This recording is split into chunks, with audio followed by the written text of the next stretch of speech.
समविभव पृष्ठ या equipotential surface. तो ये क्या होता है, देखो विद्युत क्षेत्र में एक ऐसा पृष्ठ होता है जिसके प्रत्येक बिंदु पर विद्युत विभव का मान समान रहता है।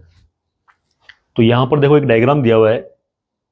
यहां प्लस का चार्ज आवेश है Q और इससे बाहर की ओर निकल रही है विद्युत क्षेत्र रेखाएं।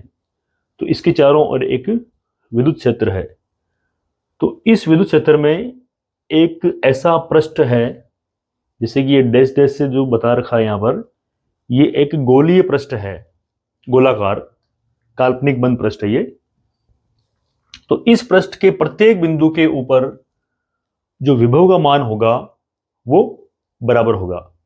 अब बराबर क्यों होगा? क्योंकि हम जानते हैं कि विभव का जो फॉर्मूला होता है वो होता है 1/4πε0 Q/R। अब यहां पर ये जो पृष्ठ लिया है पहला वाला, इसकी दूरी है यहां से R1 या R ले लो, कोई दिक्कत नहीं है। R1 लो तो यहां R1 कर दो और यहां V1 कर दो।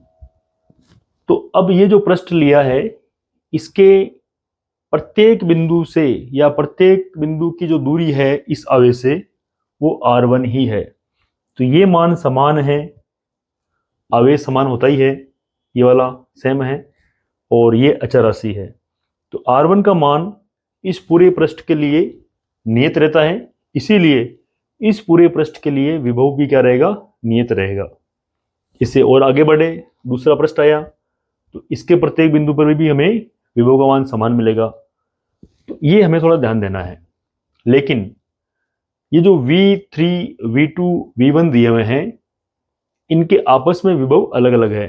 क्योंकि V1 नजदीक है आवेश के तो सबसे ज्यादा है V1, ये थोड़ा दूर है V2, उससे कम हो गया V2 और सबसे कम है V3।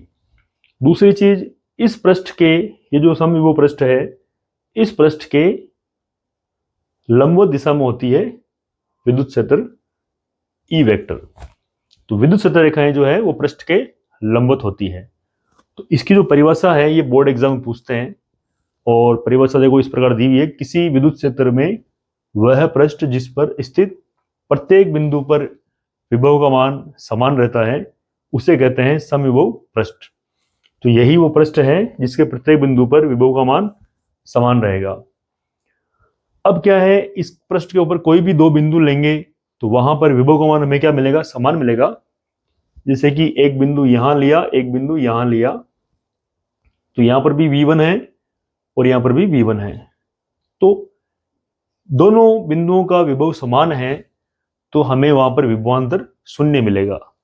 और विभवांतर शून्य होने से हमें पता है कि V बराबर होता है W/Q, W बराबर होता है VQ। तो विभवांतर शून्य होने से अगर V 0 हो जाएगा तो W भी 0 हो जाएगा। तो कहने का मतलब यह हुआ कि समविभव पृष्ठ के ऊपर किसी आवेश को एक बिंदु से दूसरे बिंदु तक लाएंगे तो लाने में कोई कार्य नहीं होगा। कोई कार्य क्यों नहीं होगा? क्योंकि वहां पर विभवांतर नहीं है, विभवांतर शून्य है।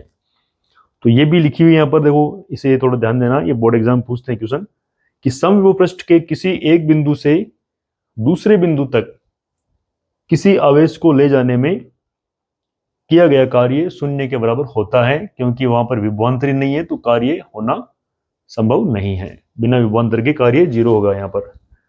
तो ये जो है ये धनावेश का या धनावेश के कारण, पॉजिटिव चार्ज के कारण एक समविभव पृष्ठ दर्शाया गया है। और अलग अलग कंडीशन में अलग अलग आवेश, जैसे कि विद्युत द्विध्रुव हो गया उसके लिए पृष्ठ अलग होगा, और समांतर विद्युत क्षेत्र रेखाएं हो गई, इलेक्ट्रिक फील्ड लाइंस पैरेलल, उसके लिए अलग होगा। और यहां पर जो दिया हुआ है ये दिया हुआ है धनावेश के कारण समविभव पृष्ठ। तो अब आगे नेक्स्ट टॉपिक में देखेंगे अपन कि समविभव पृष्ठ कौन कौन सी प्रकार के होते हैं, किस किस प्रकार उसकी आकृति होती है, कौन कौन से आकार के होते हैं और किस प्रकार के आवेश का किस प्रकार का समविभव पृष्ठ होगा। और इसके कुछ 2-3 गुणधर्म होते हैं। गुणधर्म में देखेंगे हम कि पहला गुणधर्म तो यही है कि इनके किन्हीं भी दो बिंदुओं के मध्य विभवांतर 0 होता है और इसके प्रत्येक बिंदु पर विभव का मान समान रहता है। तीसरा पॉइंट, समविभव पृष्ठ जो है वो आपस में कभी भी प्रतिच्छेद नहीं करते, काटते नहीं है। ऐसा नहीं हो सकता कि ये वाला और ये वाला आपस में क्रॉस कर रहे हो। और चौथा ये है कि विद्युत क्षेत्र जो होता है वो समविभव पृष्ठ के लंबवत होता है और समविभव पृष्ठ के एक बिंदु से दूसरे बिंदु तक ले जाने में किसी आवेश को एक बिंदु से दूसरे बिंदु तक ले जाने में किया गया कार्य शून्य होता है, क्योंकि उन दो बिंदुओं के बीच में विभवांतर भी शून्य है। तो ये कुछ बेसिक फंडामेंटल है, आपको ये परिभाषा याद रखनी है और डायग्राम वगैरह ये कुछ पॉइंट्स वगैरह इनको अच्छे से याद करें। बोर्ड एग्जाम में छोटे छोटे क्वेश्चन बनते हैं इसके।